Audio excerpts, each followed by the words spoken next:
पाकिस्तानी तारीख के सबसे बड़े 7 अंडरवर्ल्ड डॉन। दोस्तों, क्या आपने कभी सोचा है कि पाकिस्तान का सबसे बड़ा डॉन कौन है? आज इस वीडियो में हम आपको पाकिस्तान के सबसे खतरनाक 7 अंडरवर्ल्ड डॉन्स के बारे में बताएंगे। तो चले बगैर वक्त जाया किए शुरू करते हैं। नंबर 7, फरूख खोखर।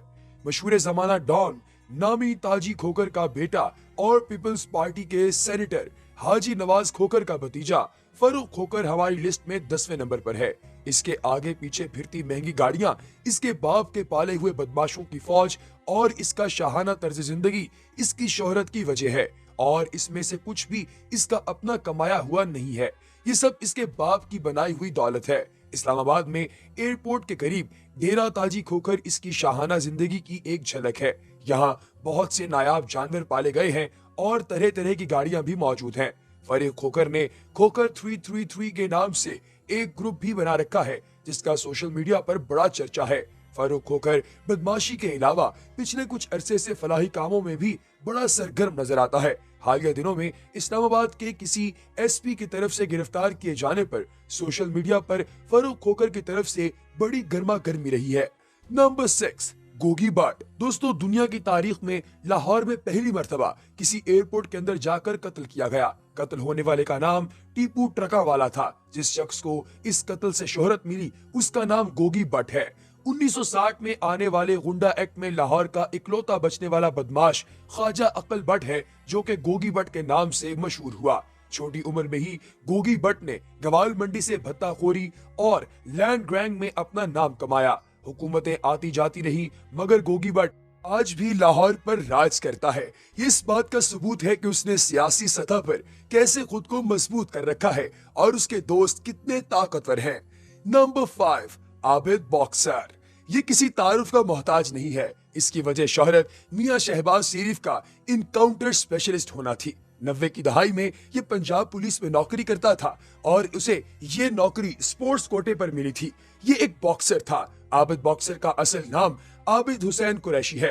ये अपने इनकाउंटर्स की वजह से मशहूर हुआ। इस पर वक्त के चीफ मिनिस्टर मियां शहबाज शरीफ की नजर पड़ी और मियां शहबाज शरीफ ने आबिद बॉक्सर को एक अरसे तक अपने जाती दुश्मनी जितने भी लोग थे उन सब को ठिकाने लगाने के लिए इस्तेमाल किया। ये वो दौर था जब पंजाब में आबिद बॉक्सर का नाम डर की अलामत समझा जाता था। कुछ अरसे बाद मियां शहबाज शरीफ को भी ये एहसास हुआ कि आबिद बॉक्सर को बहुत ज्यादा इस्तेमाल कर लिया है, अब ये हमारे लिए खतरनाक है। दूसरी तरफ आबिद बॉक्सर भी ये भाप गया था कि अब शरीफ खानदान उसको मरवा डालेगा, इसलिए वो पाकिस्तान से भाग गया।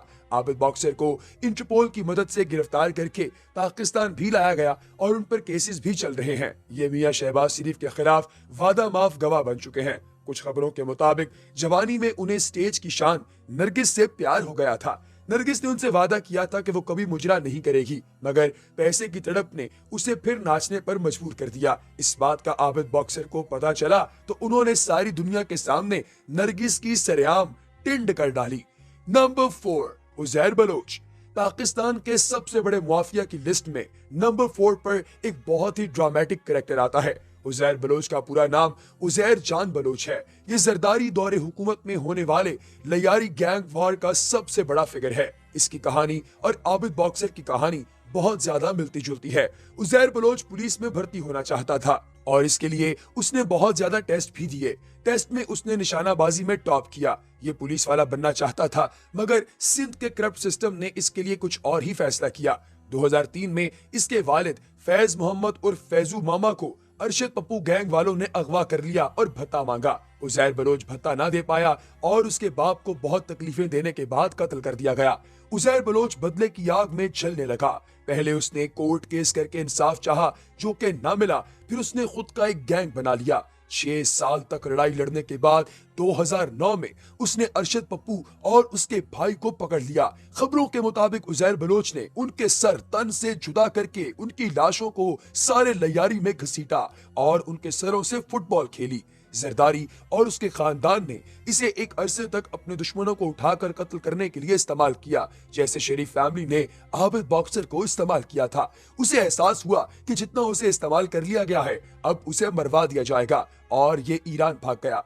जनवरी 2016 में इसे इंटरपोल की मदद से गिरफ्तार करके पाकिस्तान वापस लाया गया और ये पीपल्स पार्टी के खिलाफ वादा माफ गवाह बन चुका है। दोस्तों, आप क्या समझते हैं कि इसकी गवाही देने से जरदारी खानदान को कुछ फर्क पड़ेगा या नहीं? कमेंट सेक्शन में यस और नो जरूर लिखिएगा। नंबर 3, अल्ताफ हुसैन। अल्ताफ हुसैन किसी तारुफ के मोहताज नहीं। जितने बेगुनाह लोगों के कत्ल का इल्जाम अल्ताफ हुसैन पर है, इतने तो शायद किसी गैर मुस्लिम ने भी ना किए हों। खैर, इनके मुसलमान होने का भी कोई कंफर्म नहीं। अल्ताफ हुसैन एक ऐसे तबका फिक्र को लीड करते हैं जो कि बड़े सगीर पाक व हिंद की तकसीम की आज भी मुखालफत करते हैं। पाकिस्तान बने 70 साल हो गए। इन लोगों की 2 नस्लें पाकिस्तानी हैं। यहाँ इनके बिजनेसेस हैं और आज भी ये अपने आप को मुहाजिर कहते हैं। अल्ताफ हुसैन पर पाकिस्तान भत्ताखोरी और किडनैपिंग, कत्ल, करप्शन और गद्दारी के मुकदमात चल रहे हैं और बरतानिया में भी इन पर मनी लॉन्ड्रिंग का एक केस चल रहा है। अल्ताफ हुसैन ऐसा दरिंदा है जो अपने पार्टी के लोगों को भी नहीं बख्शता। इसने MQM के डॉक्टर इमरान फारूकी को मिलने के बहाने लंदन बुलाकर कत्ल करा दिया था, क्योंकि पार्टी में डॉक्टर इमरान फारूकी को इज्जत की निगाह से देखा जाता था और ये बात चल रही थी कि अगर डॉक्टर इमरान फारूकी MQM की बागडोर संभाल ले तो बहुत अच्छा होगा। कराची में बोरी बंद लाशों का ट्रेंड भी अल्ताफ हुसैन ने ही शुरू किया था। कराची वालों को ये बात समझ लेनी चाहिए कि ऐसे लोग कभी भी उनके लीडर नहीं बन सकते। नंबर 2, ताजी खोखर। दोस्तों, अगर आपने कभी सोचा है कि मलिक रियाज के पास कौन सी जादू की छड़ी है जो वो हजारों एकड़ जमीनें खाली करवा कर वहां बहरिया टाउन लॉन्च कर देते हैं, तो इस जादू की छड़ी का नाम ताजी खोखर है। फरूख खोखर का बाप इम्तियाज खोखर उर्फ ताजी खोखर पिंडी के मशहूर जमाना डॉन, जिनका नाम हर नंबर 2 काम में जुड़ा होता है। दोस्तों, इस्लामाबाद एयरपोर्ट के साथ इनका डेरा ताजी खोखर के नाम से बहुत बड़ा फार्म हाउस है, जहां दुनिया भर के नायाब जानवर और पाकिस्तान की सबसे महंगी कारें पाई जाती हैं। इनके भाई हाजी नवाज खोखर पीपल्स पार्टी के सेनेटर रहे और हर 2 नंबर काम में अपने लाडले भाई ताजी खोखर की डाल बनते हैं। ताजी खोखर जरदारी साहब के भी बहुत लाडले हैं। उन्होंने खुद gold printed AK-47 Farrukh Khokhar को गिफ्ट की। ये लोग मलिक रियाज और पीपल्स पार्टी की सपोर्ट की वजह से इतने पावरफुल हो गए हैं कि घर से निकले तो 10 लैंड क्रूजर साथ निकलती हैं। पाकिस्तान में अगर इन्होंने ट्रैवल करना हो तो इनका अपना जाती हेलीकॉप्टर भी मौजूद है। नंबर 1, सेठ आबिद हुसैन। दोस्तों, हमारी लिस्ट में मौजूद सब अंडरवर्ल्ड डॉन्स सेठ आबिद हुसैन के सामने चंदी चूर लगते हैं। सेठ आबिद गवाल मंडी या लियारी के डॉन नहीं, बल्कि इनके खेल का मैदान बहीरा अरब, शिपिंग के खुफिया रोज और समंदर है। जैसे आपने once upon a time in Mumbai में देखा होगा कि अजय देवगन एक बहुत बड़ा स्मगलर होता है, इसी तरीके से डॉक्टर ताहिर भट्टी के लिखते हैं कि स्मगलिंग की दुनिया का बादशाह सेठ आबिद हुसैन है। छोटी उम्र में ये महकमा डाक में भर्ती हुए ये बहुत तेज इंसान थे।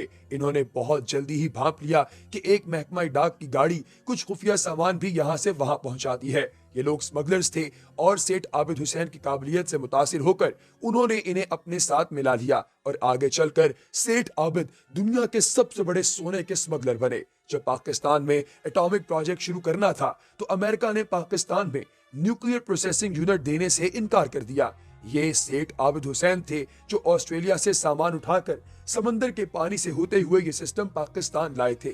इनके बारे में ये भी मशहूर है कि भुट्टो ने इनका सोने से भरा हुआ जहाज पाकिस्तान की पोर्ट लंगर इंदराज होने से रोक दिया था, जिस पर इन्होंने ऑक्सफोर्ड में पढ़ती हुई बेनजीर भुट्टो को अगवा कर लिया था। सेठ आबिद मैक्सिमम लेवल के डॉन हैं और इसी वजह से ये हमारी लिस्ट पर नंबर 1 पर नजर आते हैं।